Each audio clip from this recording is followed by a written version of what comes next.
여러분 반갑습니다. 오늘은 말씀의 실제 7호로 중에서 반복된 것들은 빼고 가장 핵심적인 내용만 여러분과 같이 나누도록 하겠습니다. 그리스도인의 삶을 살면서 말씀에 혼란이 되어지는 부분들을 좀 더 명확하게 정의해서 우리의 생각과 또 우리 혼의 영역에 잘못된 영역들을 바로잡는 시간이 되도록 하겠습니다.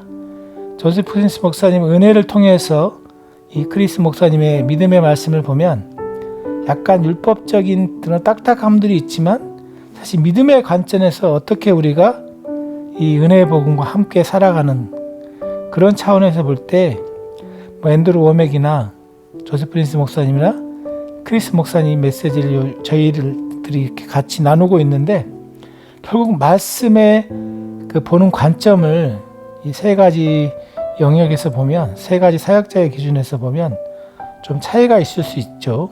그러나 죄에 대한 명확한 부분과 또 새로운 피조물에 대한 명확한 부분, 또 이 은혜와 믿음의 균형을 가지고 있는 앤드루 워맥, 이런 분들의 메시지를 들으면서 저희가 보면 크리스 목사님의 믿음의 은사가 있고 또 조세 목사님은 이제 교사의 은사와 또 복음에 대한 단순한 이해와 또 말씀에 대한 정확성을 가지고 있습니다.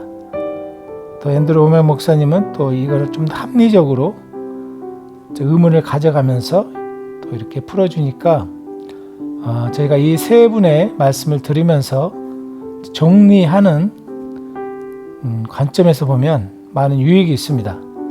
그래서 오늘은 그리스도인의 삶의 기준들, 그 기준이 흔들리면 우리가 굉장히 혼란 가운데 있고 모든 것을 잃어버린 것 같은 그런 착각을 할 때가 있습니다. 자, 7월 6일자를 보면 그리스도가 의의 기준이라고 말씀하는데 요한일서 2장 1절에 나의 자녀들아 내가 이것을 너희에게 쓰면 너희로 죄를 범하지 않게 하려 함이라. 만약 누가 죄를 범하여도 죄를 범할 수 있다는 거죠. 아버지 앞에서 우리에게 대언자가 있으니 곧 의로우신 예수 그리스도시라. 요한일서 2장 1절. 자, 요한일서 3장 9절을 통해서 하나님께로부터 난 자마다 죄를 짓지 아니하나니, 이 구절을 잘못 이해해서 사람들이 자신을 내가 하나님께 난 자가 아닌다고 이렇게 오해하는 부분들이 있죠. 내가 하나님께 난 자가 아니기 때문에 나는 죄를 짓는 건가? 이런 착각을 할 수 있다는 것이죠. 즉 자신들이 그리스도인으로서 죄를 짓는 것은 불가능하기 때문에 그들이 하는 일은 무엇이든지 옳다고 잘못 생각하고 있다는 것이죠. 즉 그들은 믿음에 대해서, 의의 기준에 대해서 자기가 죄를 짓느냐 안 짓느냐로 의의 기준을 삼는다는 것. 그래서 그것이 잘못됐다고 말하고 있는 거죠. 물론 그리스도인에게 죄는 불가피한 것이 아니지만 우리는 우리의 행위로 의를 판단하지 않는다는 것이죠. 우리는 그리스도의 빛과 그분의 말씀으로 의를 판단한다는 것이죠. 성경은 하나님께서 빛 가운데 계신 것 같이 우리도 빛 가운데 행하는 것에 대해서 말을 하고 있습니다. 당신의 행동이 하나님의 올바름에 얼마나 일치합니까? 그것이 바로 무엇이 옳고 그른지를 판단하는 기준입니다. 만약 당신이 무슨 일을 하든지 옳다고 말한다면 그것은 당신 자신을 올바름과 의의 기준으로 삼는다는 것이죠. 그러나 당신은 의의 기준이 아닙니다. 예를 들어 고린도전서 2장 16절에서 우리가 그리스도의 마음을 가졌느니라 말할 때 이것은 당신의 마음의 모든 생각들이 옳다는 의미가 아니죠. 그리스도의 마음을 가졌다고 했을 때 우리가 하나님의 올바름을 가지고 있는 것은 맞죠. 그러나 그분은 로마서 12장 2절에 너희는 이 세대를 본받지 말고 오직 마음을 새롭게 함으로 변화를 받아 말씀을 하셨는데 거듭났다 할지라도 생각은 여전히 새로워져야 한다는 것이죠. 혼의 영역에서. 오늘 본문 구절을 다시 읽어보면 나의 자녀들아 내가 이것을 너희에게 쓰는 것은 너희로 죄를 범하지 않게 하려 함이라. 당신이 죄를 짓는 것이 불가능했다면 그분은 내가 이것을 너희가 쓰면 너희로 죄를 범하지 않게 하려 함이라고 말하지 않았을 것이죠. 그러나 동시에 그는 당신에게 죄를 짓지 않을 수 있다는 것을 알려주는 것이죠. 당신은 죄를 지을 필요가 없다는 얘기죠. 그래서 본문 9절 후반부에서 누가 죄를 범할 때라고 말하지 않고 만일 누가 죄를 범하여도 이런 말이 있습니다. 그는 의와 죄에 대한 균형을 잡아주고 있습니다. 이 서신서에서 우리가 이 육체 안에 있는 몸을 가지고 있는 한 죄를 지을 수밖에 없습니다. 혹은 내가 하는 모든 행동은 옳습니다. 이 양극단을 가지지 말라는 얘기죠. 균형을 가지라는 얘기죠. 당신의 행동과 생각과 태도와 반응은 반드시 하나님의 말씀과 그리스도의 의와 일치해야 된다는 것이죠. 당신의 행위로 결정하는 것이 아니라 그리스도가 의의 기준이기 때문입니다. 그래서 우리는 우리의 행위를 가지고 의를 판단하지 않는다는 것. 자, 사랑하는 아버지, 내 안에 역사하시는 당신의 은혜와 능력에 감사드립니다. 나는 오늘 그리고 날마다 죄와 죄의식에서 자유하며 어떻게? 그리스도가 나의 의라는 이 사실에 의와 선한 일들의 열매를 맺고 그리스도의 사랑을 나타냅니다. 예수의 이름으로 기도합니다. 아멘. 자, 이 죄와 의에 대해서 또 보도록 하겠습니다. 이 부분은 굉장히 중요한 부분입니다. 왜냐하면 우리가 이 기준이 흔들리면 우리 자신의 감정과 상황에 따라서 우리 자신을 판단하기 때문에 우리가 정죄에 빠질 수 있고 우리 자신이 만들어 놓은 틀에 우리가 갇히게 됩니다. 자, 12절을 보면 그리스도인답게 사십시오. 하나님께로부터 태어난 사람은 누구나 죄를 짓지 아니하나니 이는 하나님의 씨가 그 사람 안에 거함이요 또 죄를 지을 수 없는 것은 그가 하나님께로부터 태어났기 때문이라. 요한일서 3장 9절 아까 말씀했죠. 오늘 본문 구절을 제대로 이해하려면 바른 맥락에서 읽어야 된다는 것이죠. 위 구절의 의미는 사실 요한일서 2장 6절에서 나와 있습니다. 그분 안에 거한다고 말하는 자는 그가 행하신 대로 자기도 행해야 하느니라. 자, 킹제임스 버전인데 이 구절이 그분 안에 거한다고 말하는 자는 그가 행하신 대로 행한다라고 말하지 않는 것에 주목하십시오. 이 구절은 그 자신도 즉 당신이 그리스도인이라면 그리스도인답게 행해야 살아야 한다고 말합니다. 그분이 행하셨던 것처럼 행하라는 것이죠. 로마서 8장 6절은 이렇게 말하죠. 육신의 생각은 사망이요 영의 생각은 생명과 평안이니라. 하나님은 이 구절을 통해 우리에게 성령 안에서 행하라고 말씀하고 계십니다. 그분은 내가 이르노니 너희는 성령을 따라 행하라.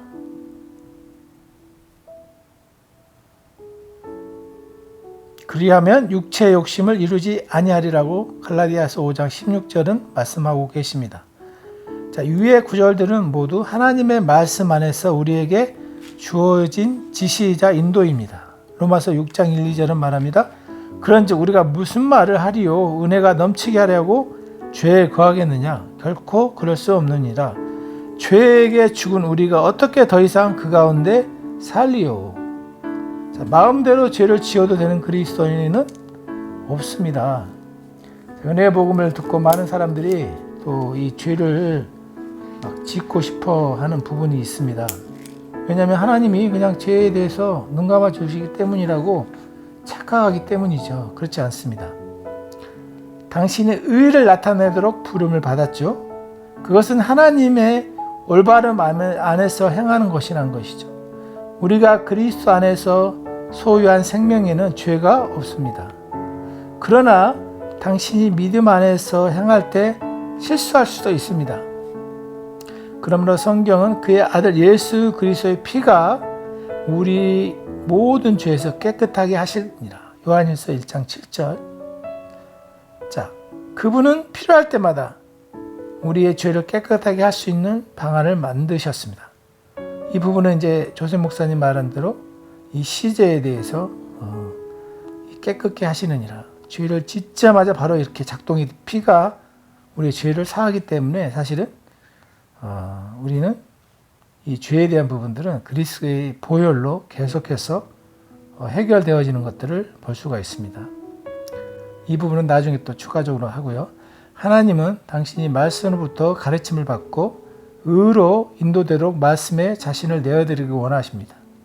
하나님은 말씀을 통해서, 말씀의 거울을 통해 당신이 모든 불의로부터 깨끗게 되었음을 발견하고 죄로부터 자유롭게 사는 능력을 가질 수 있기 때문에 이 죄에 대한 명확한 이해가 너무나 중요합니다. 귀하신 아버지, 내 안에 역사하시는 당신의 은혜와 능력에 감사드립니다. 나는 말씀으로 가르침을 받고 의의 길로 인도되도록 내 자신을 말씀에 내어드립니다. 죄는 나를 주관할 수 없습니다. 나는 영 안에서 하나님의 올바름을 가지고 있으며 그것은 내 생각과 말과 행동을 통해 표현됩니다. 이런 고백을 또 스스로에게 또 아버지에게 하면서 여러분의 자신의 삶을 컨트롤해 나갔으면 좋겠습니다. 계속해서 이 죄와 의에 대해서 말씀을 나누고 있습니다. 또 16일자를 보면 또 같은 맥락인데, 로마서 6장에 있는 중요한 구절입니다. 자신을 그리스도 안에서 산 자로 여기십시오. 받아들이십시오. 이런 내용이죠. 그가 죽으심은 죄에 대하여 단번에 죽으시며 그가 살아계심은 하나님께 대하여 살아계심이니 이와 같이 너희도 너희 자신을 죄에 대하여 죽은 자로 그리스도 예수 안에 하나님께 대하여는 산 자로 여길지어다. 죽은 자로 여기라. 산 자로 여기라. 이 여길지어가 로마서 6장 10에서 11절에 나오는데 너무 중요합니다. 자, 오늘 본문 9절에서 여기다라는 헬라어로 로기조마입니다. 이 단어는 회개의 용어로 무언가를 세거나 그것과 함께 합계를 기록한다는 토탈에서 기록한다는 의미입니다. 예를 들어 마가복음 15장 28절에 예수님이 범죄자들과 더불어 헤아림을 여김을 받았다고 말합니다. 예수님은 범죄자가 아니셨지만 두 명의 강도 사이에 죽으셨습니다. 그분은 범죄들과 같이 여겼다는 거죠. 여김을 받았다는 것이죠. 그래서 성경은 말합니다. 그러므로 우리가 그의 죽으심과 합하여 세를 받음으로 그와 함께 장사되었나니 이는 아버지의 영광으로 말미암아 그리스도를 죽은 자 가운데 살리심과 같이 우리로 또한 새 생명 가운데 행하게 하렵니다. 로마서 6장 4절에 예수님이 죽으셨을 때 우리도 그분 안에서 그분과 함께 죽었습니다. 법적으로 그분께서 우리를 대신해서 죽으셨기 때문에 그분은 이 세상에 있는 그리고 오는 세상의 모든 사람을 대신해 십자가에 달리셨습니다. 죄의 값을 지불하셨습니다. 이것이 바로 오늘 본문 9절에서 이와 같이 너희도 너희 자신을 죄에 대해 죽은 자요. 주님이 죽으셨잖아요. 모든 일을 대표해서 그리스도 예수 안에서 하나님께 되어 살아있는 자로 여기라는 거. 아멘. 그러면 이제 당신은 나는 죄에 대하여 죽었고 하나님께 대하여 살아있느니라. 이런 고백을 선포할 수 있습니다. 그것이 당신의 지속적인 스스로의 고백이 되어야 합니다. 자신이 하나님과 가깝지 않은 것처럼 느껴질 수 있습니다. 느낌적으로. 그러나 당신이 거듭났다, 말씀을 통해서 새롭게 거듭났다면 예수님이 하신 모든 일은 당신을 위한 것이라는 것을 받아들이라, 주장하라, 여기라는 것이죠. 저는 너무 약해요. 다른 그리스도인처럼 유혹을 이길 수 없어요. 이렇게 말하는 대신에 자신이 죄에 대해 죽었다고 여기라는 것입니다. 죄로 인해 고군분투하고 막 씨름하는 사람처럼 생각하라, 말하거나 행동하지 말라는 얘기죠. 대신 당신의 사고방식을 바꾸라는 얘기죠.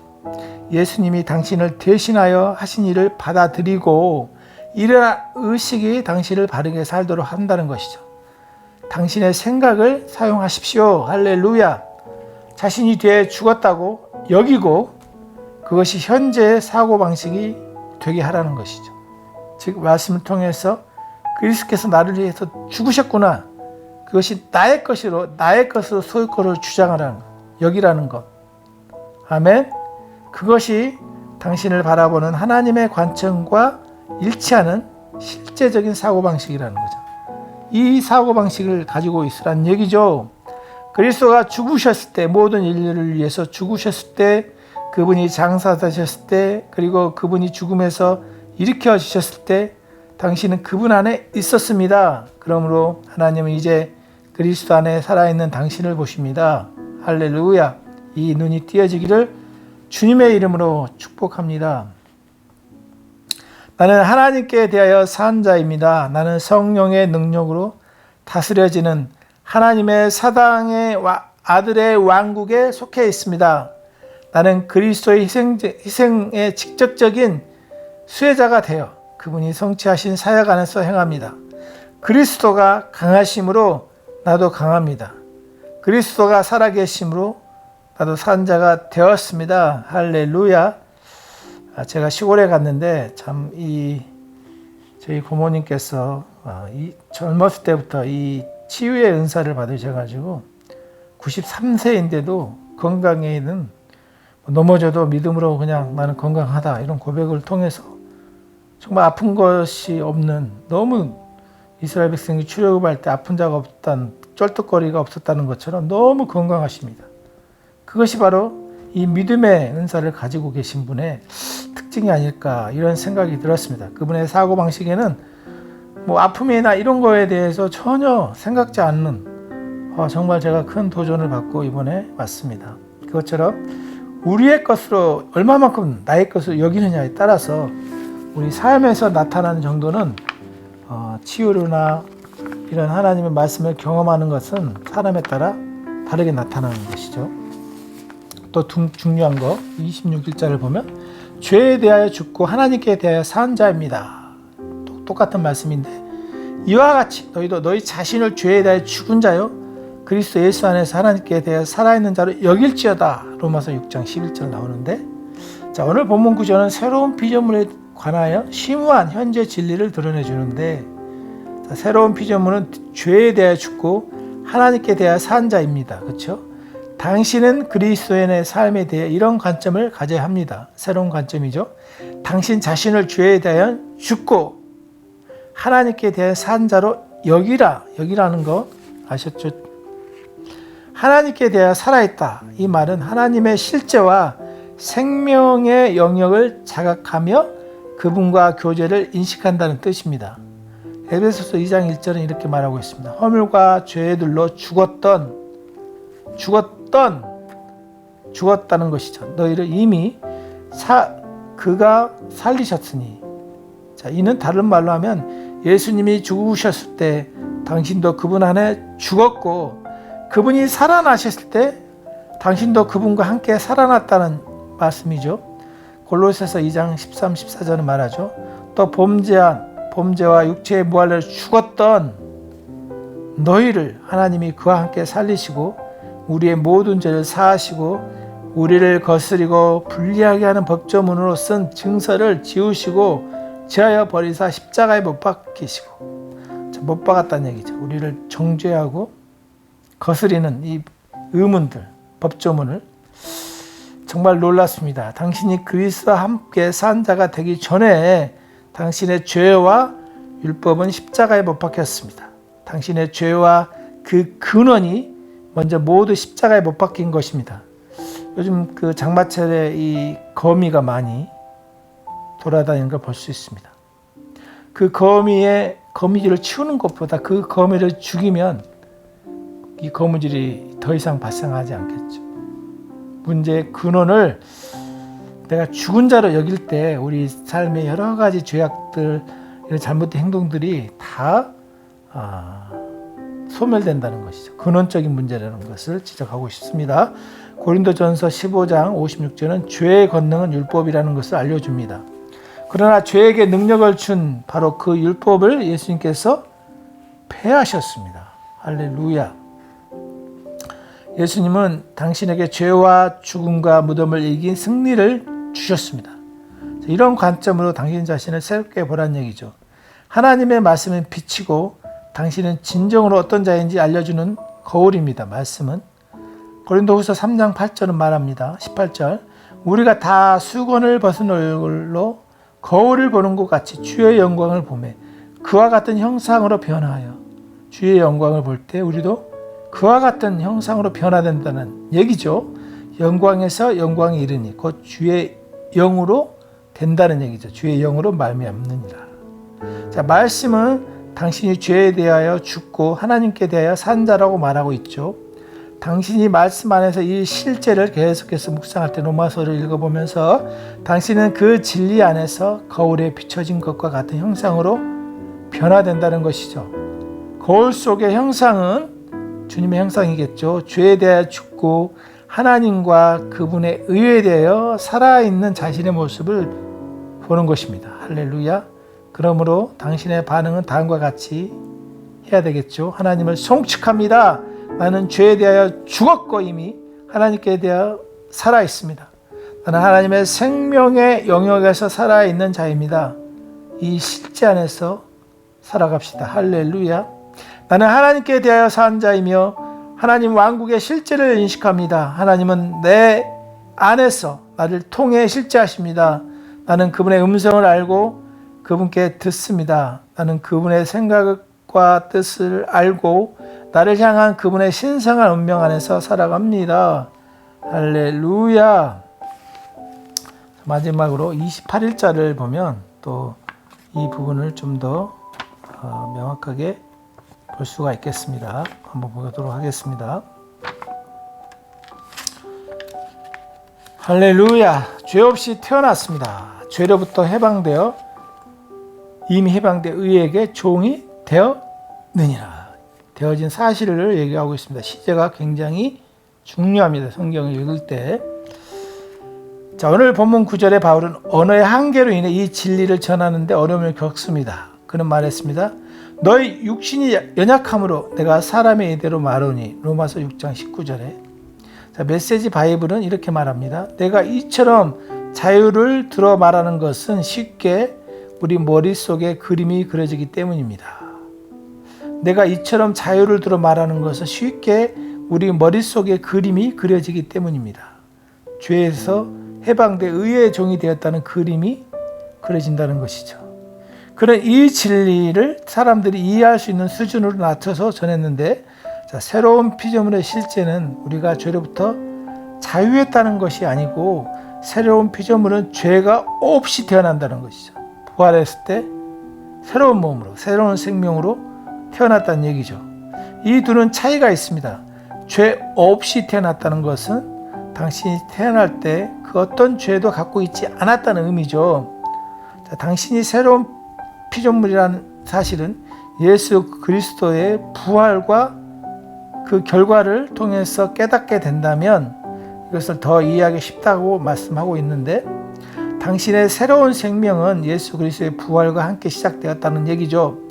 그러므로 우리가 그와 함께 받은 침례에 의하여 죽음 안으로 장사되었으니 이는 아버지의 영광으로 인하여 그리스도를 죽은 자로부터 일으키심과 같이 우리도 또한 생명의 새로운 가운데 행하게 하려 함이라. 로마서 6장 4절인데요. 그런즉 누구든지 그리스도 안에 있으면 새로운 피조물이라. 고린도후서 5장 10절 나오는 내용이죠. 자, 이것은 어떤 죄의 과거가 없이 의 안에서 태어난 새로운 종류의 사람, 그리스도 안에서 새로운 피조물이라는 얘기죠. 그리스도인은 해방될 필요가 없다는 얘기죠. 우린 이미 자유인으로 태어날 때 태어났다는 것이죠. 그것이 거듭난 사람의 진짜 모습이라는 것이죠. 당신은 죄에서 해방되었습니다. 로마서 6장 14절 아까 읽었던 죄가 너희를 주장하지 못하리니 말하는 건 당연한 얘기라는 거죠. 의의 교리를 잘 이해하기 전까지는 죄의 개념을 제대로 이해할 수 없다는 것이죠. 의의 교리와 죄의 개념의 부분을 집중적으로 보는데, 성경에서 너희가 죄의 종이 되었을 때는 의에 대하여 자유로웠느니라. 로마서 6장 20절.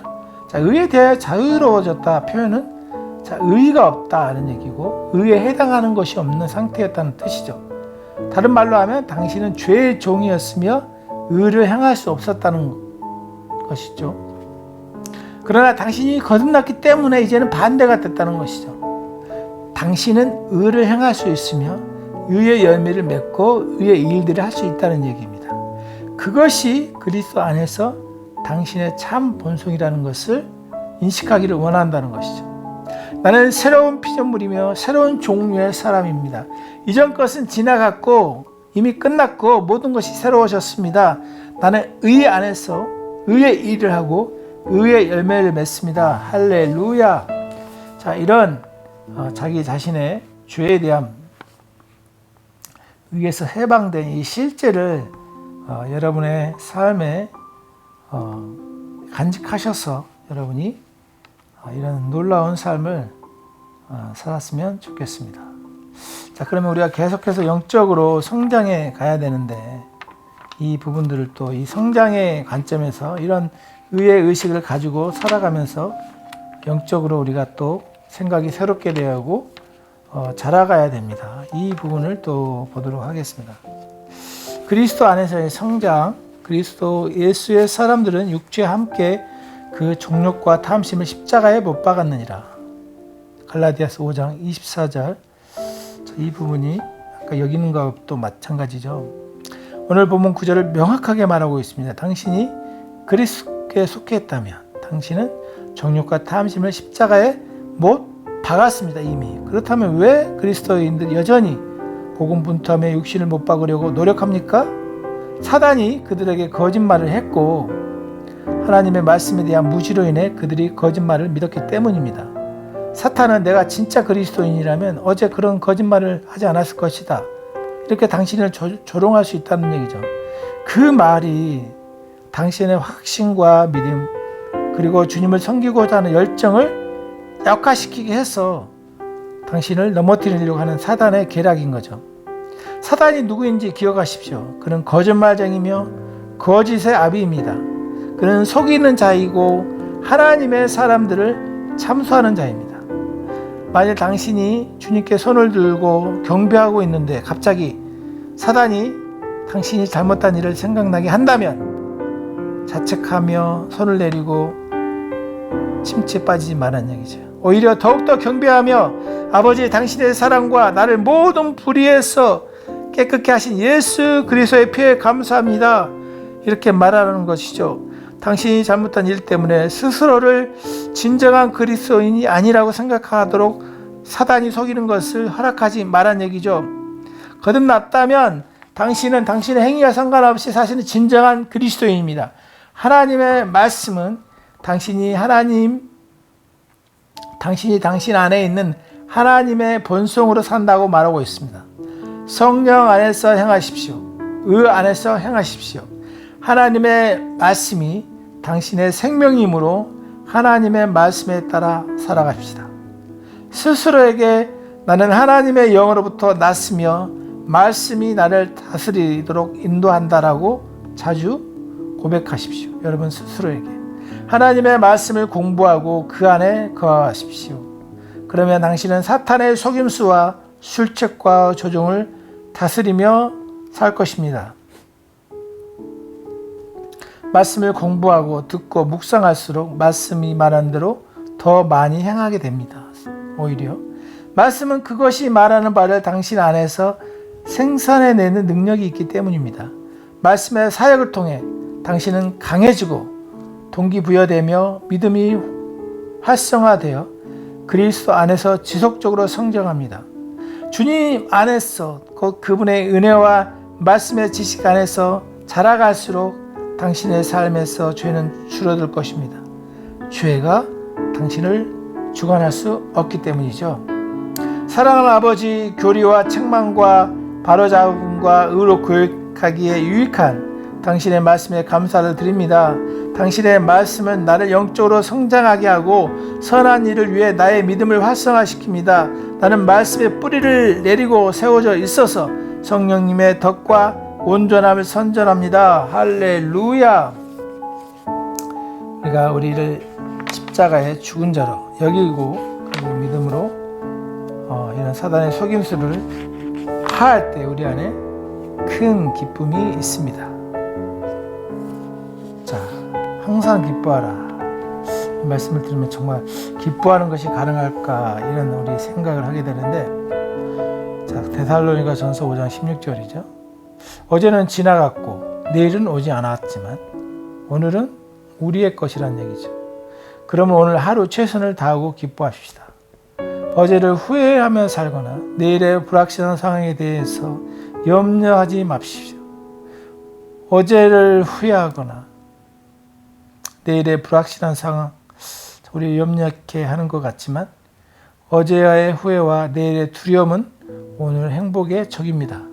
하나님은 오늘 당신이 기뻐하기를 원하시는데 오늘 본문 구절은 항상 틈만 나면 기뻐하라고 말하고 있습니다. 기뻐한다는 것은 어제에 적용되거나 내일로 미룰 수 있는 것이 아닙니다. 그러므로 이 구절은 지금 이 순간을 위한 것입니다. 다른 사람들이 당신을 어떻게 대하든지 상관없이 항상 기뻐하십시오. 당신의 편이라고 생각했던 사람들이 당신에게 등을 돌린다 할지라도 상관없습니다. 기뻐하십시오. 하나님은 사람을 신뢰하라고 말씀하지 않으셨습니다. 시편 118편 8절 읽어보십시오. 자, 은행 계좌에 돈이 있든지 없든지 기뻐하라는 얘기입니다. 만약 당신이 주변에서 일어나는 상황, 좋은 상황으로 인해서 다른 사람들의 행동이 당신의 기쁨을 결정하게 한다면 당신은 말씀에 따라 행하고 있지 않을 수 있다는 얘기죠. 기억하십시오. 축복은 하나님의 말씀을 행하는 자들을 위한 것입니다. 말씀은 항상 기뻐하라고 말합니다. 그러므로 항상 기뻐하는 것을 나타내십시다. 그 무엇도 당신의 기쁨을 빼앗아갈 수 없도록 마음을 정하라는 것입니다. 이것은 당신이 결단해야 하는 것입니다. 성령님과 당신의 동역이 필요합니다. 성령님이 당신에게 무엇을 해야 할지 알려주시면 당신은 그 일을 행하도록 결단해야 합니다. 당신이 해야 할 것은, 만일 당신이 나는 하나님의 말씀이 말한 대로 상황과 상관없이 항상 기뻐할 거야 라고 말한다면 성령님은 당신이 그 일을 해 줄 수 있도록 도와주실 것입니다. 자, 신앙생활을 하다 보면 반드시 도전이 올 것입니다. 그러나 주께서는 야고보서 1장 2절에 여러 가지 시험을 당하거든 온전히 슬프게 여기라? 아닙니다. 기쁘게 여기라는 것입니다. 이는 다른 말로 하면 기뻐하란 말입니다. 중요한 것은 당신이 어떤 도전을 대면하고 있는지가 아니라 그 도전에 당신이 어떻게 반응하느냐, 그 도전에 당신이 어떻게 반응하느냐가 중요합니다. 당신은 이긴 자, 곧 승리자로 태어났기 때문입니다. 본성이 삶에서 그 어떤 것도 당신을 해하거나 피해자로 만들 수 없습니다. 성경은 이 모든 일에 우리가 넉넉히 이긴다고 말씀하고 있습니다. 로마서 8장 37절에 할렐루야. 나의 삶은 기쁨과 행복으로 가득 찹니다. 주님의 기쁨이 나의 힘이기 때문입니다. 나는 내 안으로부터의 번영과 평안과 성공과 건강과 그리고 다른 많은 축복들을 끌어낼 수 있다는 것을 알기 때문에 상황과 상관없이 항상 활기차고 찬양이 넘칩니다. 할렐루야. 이런 기뻐하는 삶을 살면 우리가 인생을 즐기게 되겠습니다. 자, 즐기는 삶에 대해서 한번 볼까요? 도둑이 오는 것은 도둑질하고 죽이고 멸망시키는 것뿐이요 내가 온 것은 양으로 생명을 얻고 더 풍성하게 얻게 하는 것이라. 요한복음 10장 10절 너무나 잘 아는 말씀이죠.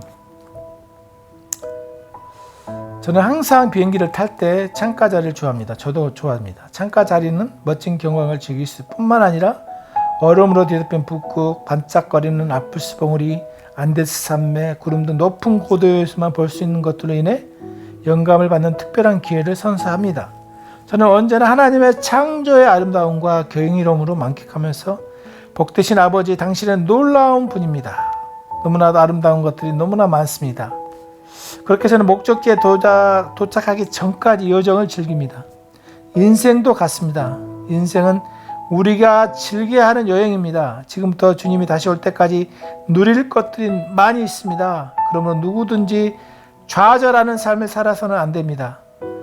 당신 주위에 있는 사람들과 모든 아름다운 것들에 관심을 갖고 그것들을 누리는 방법을 배운다면 당신은 날마다 상황과 상관없이 행복하게 살 것입니다. 할렐루야. 사소한 것에서도 삶을 즐기겠다고 마음을 정하는 것은 매우 지혜로운 선택입니다.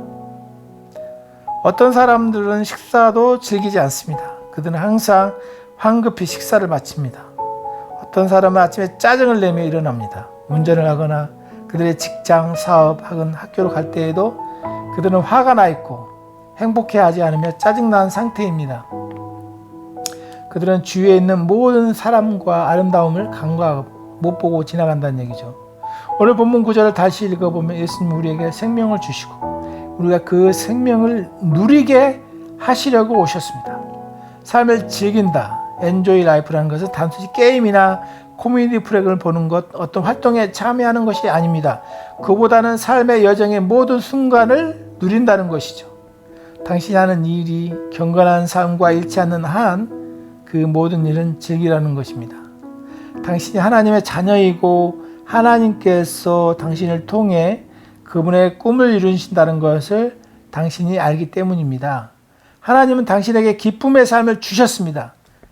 이미. 그러나 그 삶을 사는 책임은 당신에게 있습니다. 당신 안에 있는 하나님의 평안을 충만하게 나타내는 빛과 함께 주님의 기쁨이 당신의 삶에 명백히 드러나게 하십시오. 의식적으로 삶의 매 순간을 즐기기로 선택하십시오. 할렐루야. 주님은 내게 풍성하게 누릴 모든 것을 주셨습니다. 그분은 나를 기쁨과 영광이 충만한 안식의 삶으로 인도하셨습니다. 나에게 너무 과분한 것이란 없습니다. 나는 오늘 기쁨으로 충만하며 그리스도 안에서 가지고 있는 의, 건강, 부, 번영, 성공의 위대한 삶을 삽니다. 할렐루야. 자, 또 2% 우리의 삶에 그 생각을 새롭게 하는 구절이 있어서 여러분께 읽어드리도록 하겠습니다. 자, 우리가 넘어졌을 때 물론 일으켜 주신 분이 하나님이십니다. 그러나 좀 더 명확하게 보면 이 부분이 우리에게 또 도움이 될 것입니다. 주님은 당신이 넘어지지 않게 지키실 수 있습니다. 이제 능히 너희를 실족하지 않게 지키시고 자기의 영광의 임재 앞에 흠없이 큰 기쁨으로 서게 하실 수 있는 그분, 곧 홀로 지혜로우신 하나님, 우리 구주께 영광과 위엄과 다스림과 권세가 지금과 또한 영원토록 있을지어다. 아멘. 유다서 1장 24, 25절입니다. 자, 오늘의 본문 구절은 너무나 위로가 되는 말씀입니다. 주님은 당신을 넘어지지 않게 지키시고 그분의 영광의 임재 앞에 흠없이 큰 기쁨으로 서게 하실 수 있습니다. 이는 주님이 당신의 삶에서 하시는 사역의 한 부분이란 것이죠. 주님의 이름에 영원히 영광을 드립니다. 만약 위의 말씀이 너희가 실족해 될 때마다 그가 건져주신다 라고 적혀 있어도 훌륭한 구절인데, 그러나 그분은 당신이 실족해 될 때마다 건지시는 것이 아니라 당신이 실족하지 않도록 지키십니다. 이게 2% 차이가 있습니다. 실족하지 않도록 지키신다는 것, 실족 때마다 건지시는 것이 아니라 당신이 실족하지 않도록 지키신다는 것이죠. 어떤 그리스도인들은 우리가 넘어진 뒤에 일어난다고 믿죠. 그러나 말씀은 그렇게 말하지 않고 있다는 것이죠. 넘어질 수도 있다고 믿지 마십시오. 당신의 경험이나 다른 사람의 경험이 아니라 하나님의 말씀이 말하는 바를 정확히 보라는 얘기죠. 자, 이것을 이해하시기 바랍니다. 하나님의 말씀을 받아들이고 행하는 것에 능력과 영광이 있습니다. 당신이 말씀을 고백할 때마다 말씀은 당신 안에서 그것이 말한 바를 만들어냅니다. 그러므로 오르락 내리락 할 수 있다는 사고방식을 가지라는 말이 아닙니다. 갖지 말라는 얘기죠. 넘어질 때마다 지켜주님 의식적으로 넘어지려고 한다는 습성이 있다는 것이죠. 내가 실족하지 않도록 보호하실 수 있다고 믿으시라는 것. 아멘. 그럴 때 우리는 넘어지지 않는다는 것이죠. 그러면 나는 결코 넘어지지 않을 것입니다. 나는 항상 위로만 가고 견고하고 요동하지 않고 항상 주님의 일에 풍성합니다. 할렐루야. 하나님께 영광을 돌립니다. 당신 주위에 무슨 일이 일어나도 담대하게 내 삶은 위로 앞으로 갑니다. 나는 믿음 안에서 굳게 서 있습니다. 그 무엇도 나를 흔들 수 없습니다. 내가 반석의 신 그리스도 안에 깊이 뿌리 내리고 있으면 그분은 절대 내가 넘어지지 않게 내버려 두지 않으십니다. 내가 넘어지게 내버려 두지 않습니다. 이런 고백을 하라는 얘기죠. 그분은 절대로 내가 넘어지게 내버려 두지 않으실 것입니다. 이것이 그리스도에 대해서 이해하고 묵상하는 바가 되게 하라는 것이죠. 그러면 당신 삶에서 그분의 사역이 성취될 것입니다. 나는 오르락내리락 하지 않고 위로 앞으로만 가는 삶을 삽니다. 그리스도 안에서 나는 위로만 가기 때문입니다. 주님은 내가 넘어지지 않도록 그분의 의로운 오른손으로 나를 붙들어 주십니다. 할렐루야. 내 길은 빛나고 빛같이 점점 더 빛나 완전한 날에 이를 것입니다. 할렐루야. 자, 마지막으로 우리의 삶을 그분께 내려놓는 부분을 말씀드리고 마치도록 하겠습니다. 당신의 계획과 갈망을 하나님께 드리십시오. 23일자인데 그러므로 형제들아 내가 하나님의 모든 자비하심으로 너희를 권하노니 너희 몸을 하나님이 기뻐하시는 거룩한 산 제물로 드리라. 이는 너희가 들 영적 예배니라. 로마서 12장 1절. 자, 사람들은 때때로 하나님의 계획에 일치하지 않는 갈망을 가지고 있습니다. 즉 그들은 하나님의 뜻에 관심이 없습니다. 그 결과 그들은 자신이 선택한 대로 행동하고 하나님이 그들의 행동을 받아들여 주시기를 소망합니다. 그들은 자신의 뜻을 그분께 관철시키려고 하지만 그런 식으로 되는 것이 아닙니다. 당신은 왜 이런 행동을 하십니까? 물으면 그들은 저는 이것에 대해서 기도했습니다. 이런 대답을 할 것입니다. 그들은 자신이 그 일에 대해 기도했기 때문에 하나님께서 반드시 자신의 행동과 선택을 받아주셔야 한다고 고집하는 것입니다. 터무니없는 생각이라는 것이죠. 당신이 어떤 일에 대해 기도했기 때문에 그 일을 하는 것과 하나님께서 말씀하신 당신을 향한 그분의 뜻을 향하는 것에는 차이가 있습니다. 후자가 가장 좋고 완전한 행동인데 당신의 삶을 향한 그분의 목적을 성취하는 것입니다. 하나님의 허락이 필요하지 않다고 생각되는 일들을 하지 마십시오. 평생 당신의 마음속에 있어 왔던 계획이나 아이디어나 갈망이라고 해서 꼭 모두 하나님으로부터 온 것은 아니란 얘기입니다. 태어날 때부터 귀신들과 함께 한 사람들이 있습니다. 또 어떤 사람들은 악이나 귀신들의 나타남 있는 환경에서 자라면서 그것들을 받아들이기도 합니다. 자, 이것이 어떤 사람들의 병적인 갈망을 품으며 성장하여 수년간 그런 갈망을 가지고 있다가 마침내 행동으로 옮기게 되는 이유입니다. 그러나 이제 당신은 거듭났으므로 하나님께서는 당신이 자신의 몸을 산 제물로 그분께 드리기를 기대하십니다. 또한 당신의 생각이 그분의 말씀을 따르고 당신의 심령은 혼은 말씀으로 조정되어야 합니다. 새롭게 되어야 합니다. 이것은 말씀을 묵상해야 하는 이유이죠. 말씀을 묵상하는 것은 당신의 생각이 하나님의 일들과 당신을 향한 그분의 계획과 목적의 방향 안에 있도록 보호하는 것입니다. 세상과 그 시스템의 영감을 받은 생각과 육시적인 갈망에 따라 행동하지 말라는 얘기죠. 말씀에 집중하라는 얘기입니다. 할렐루야.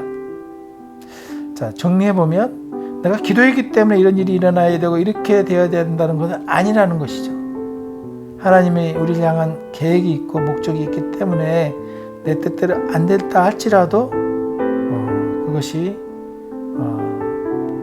내 갈망을 채워지지 않으신 것이 아니라 하나님의 뜻과 분명히 틀린 부분이 내 삶의 행동에 기도했기 때문에 일을 한다는 것은 잘못된 부분이고 말씀을 통해서 우리의 생각과 육신적인 갈망들을 점검해 보라는 얘기죠. 할렐루야. 기도했기 때문에 안 될 때 우리가 낙담할 수 있습니다. 그러나 그런 낙담을 거쳐서 하나님의 뜻이 무엇인가를 또 알려줄 수 있도록 기도하면 하나님께서 좌절하고 낭망하는 그런 상황 속에서 하나님의 뜻을 계시함으로 우리가 더 넓게 하나님의 관점에서 더 믿음의 관점에서 이 모든 것들을 하나님이 우리를 통해서 하나님의 방법대로 주시는 것들을 하나님의 때에 경험하게 될 것입니다. 할렐루야. 주님 감사합니다.